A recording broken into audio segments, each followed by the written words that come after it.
Hi guys!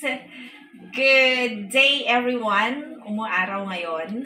Hindi masyadong malamig kaya I'm so happy. Hindi ako naka-jacket ngayon, di ba? Pero naka-Mickey Mouse, Minnie Mouse. Maski nasa bahay naman tayo, di ba? Pumustura naman tayo mga mami. Anyway, this is your minimalist mom. As you can see my background, nandito ako sa area na, ewan ko, yung iba sabi nila, I'm really thinking, gustong maglaba. Pero para sa akin, may washing na nga. Minsan, ewan ko bakit tinatamad pa rin ako maglaba, di ba? Pero ganun talaga di ba? Kanya-kanya tayo ng gusto. So, para sa akin, ang gustong-gusto ko lang talaga is mag-ayos, ganyan. Yun yung ano ko, yung fetish ba, tawag doon. Ayan. Pero yung iba, gusto raw nila naglalaba, nagbababat sa tubig, ganyan. Sabi ko, wow! Ang galing naman nun, especially pag maaraw, mainit, ganyan. So, instead of going sa swimming, ganyan, naglalaba daw sila. Yung iba naman, naghuhugas ng plato, yun yung mga kakaiba rin, no, mga mommies. Ayan. So, hindi lang mommies, pati yung mga singles na they live their life alone. I'm really inspired with this kabataan, professionals, yan, na they're alone and hindi nila kailangan ng yaya. Wow! Ako nga gusto ko magkayaya. Pero medyo mahal na rin magkayaya ngayon, di ba? Kasi, as we all know, mahirap din ang magligpit. So, today, some washing or laundry tips na may ibibigay ko naman sa inyo. Usually, it's based on experience talaga. Hindi ako nagre-research. Ayoko yung nagre-research madalas. Yeah, madalas nagbabasa din ako, ganyan. But, when it comes to researching on things like, hindi naman ako tamad ha. Pero na-overwhelm ako pag nagbabasa ako ng maraming statement. Kaya siguro hindi ako pinag-attorney, no? O pinag-doctor. Doctor! But, anyway, so may iba-iba tayong washing machine sa bahay. So, meron yung manual washing machine. Yun yung mga ginagamit natin noon pa, di ba? Nung mga wala pang internet. Yon. So, but it can also turn into automatic. One of my friends said na yung tubig pala nun, maski tuloy-tuloy, ayan, it serves as, hindi ko alam paano niya ginawa. So, sabi ko nalaman ko yun, hindi ko na discharge yung manual naming washing machine. Diba? Kasi pwede pala yun, pwedeng tuloy-tuloy pala yung tubig. Meron siyang ginagawa in order for her na hindi na nagbabanlaw. Di ba ang ginagawa kasi natin, we're taking it off from the washing and then banlaw-banlaw natin. So, ang hirap ng ganon. Experience ko yun. Masakit sa likod. Tapos nabababad ka rin pag wala kang bota, ganyan. Minsan tamad din ako magbota. Nabababad kang nagre-rinse ng mga clothes. Yeah. And ngayon, trinay kong pinalitan ng automatic. Yung mumurahing automatic lang naman. Pang Filipino, budget. Kasi pagka yung American budget medyo, yung 2-in-1 or 10-in-1 ba yan? Yung hanggang drying na, paglabas mo, ifo-fold mo na lang, ganon. And dito kasi sa atin, minsan, wala tayong araw ba? May araw pero hindi ganon ka-strong para ma-dry yung ating mga clothes. And ang hirap nun.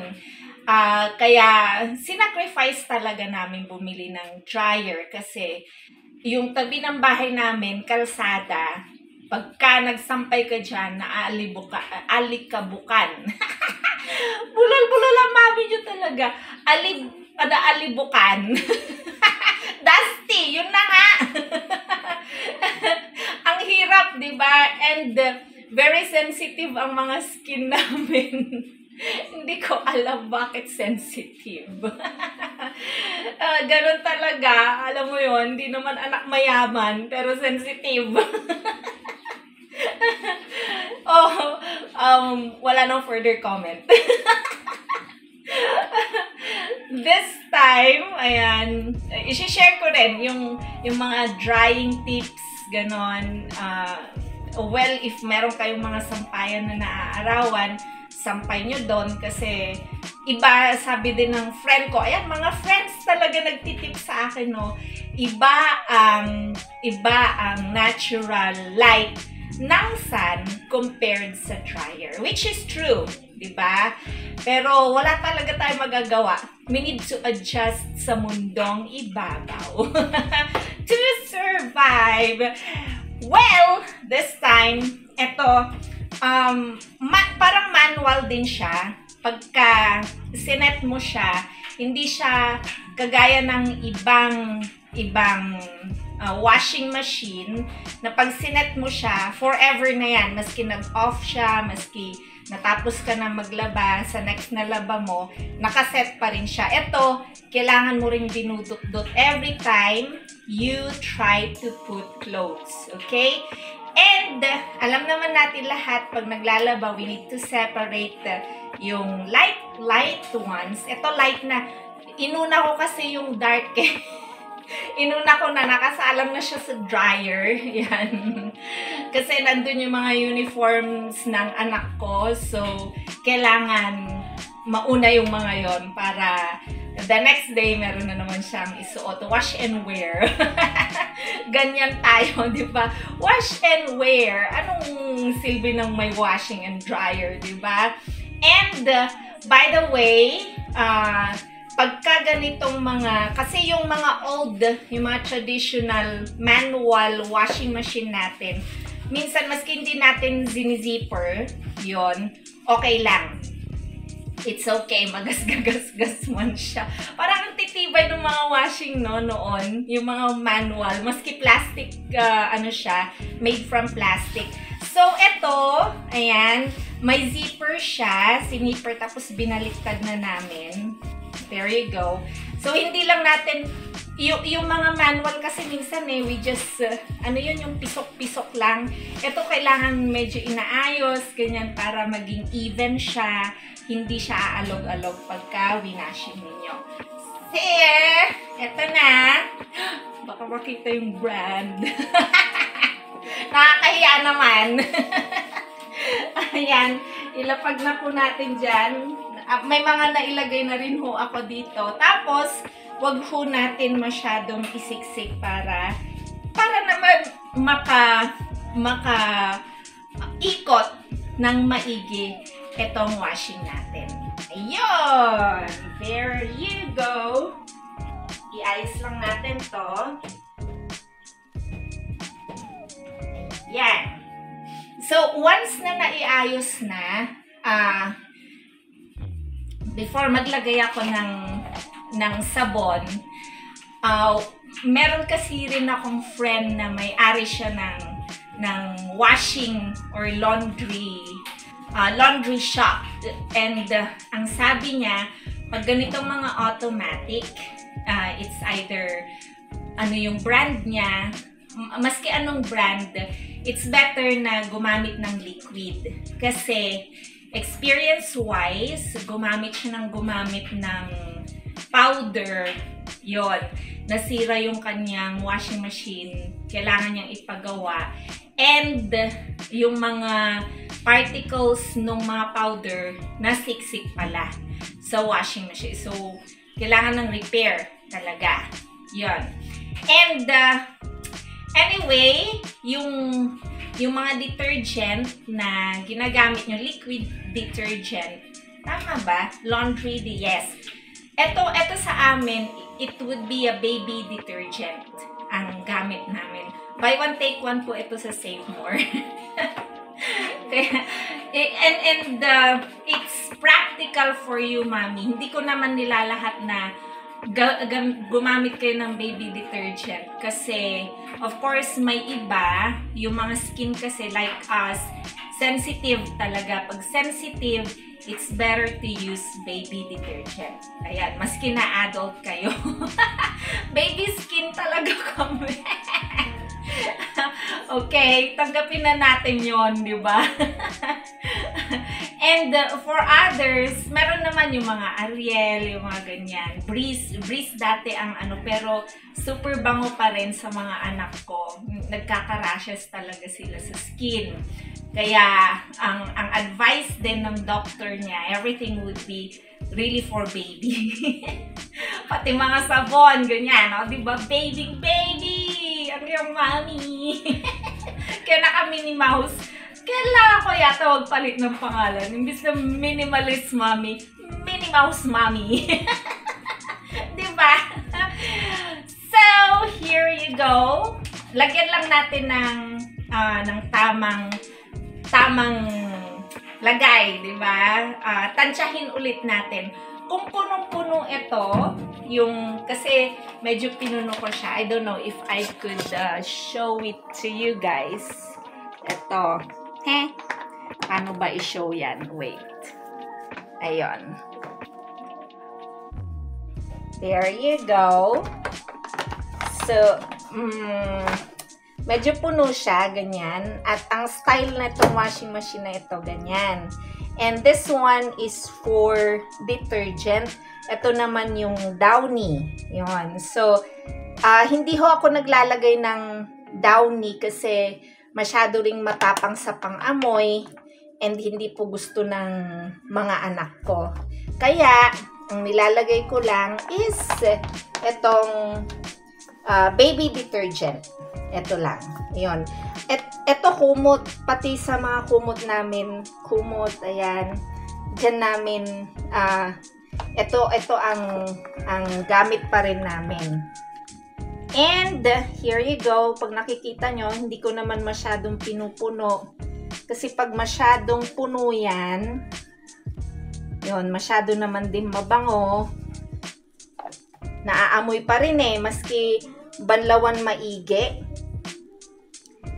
Ganyan ang setup ng ating washing. Yung mga nagbabalak magpalit na ng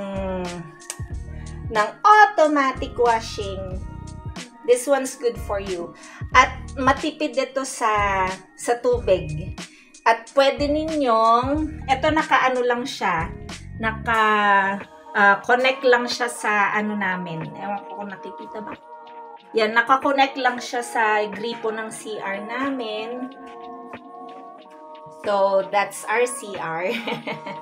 Doon naka-connect yung gripo, tapos yung outlet doon din nakalagay. Hindi ko mapakita. Wait, masyado kasi mababa. Anyway, ready na yung ating detergent. Tabi na natin tong detergent na to.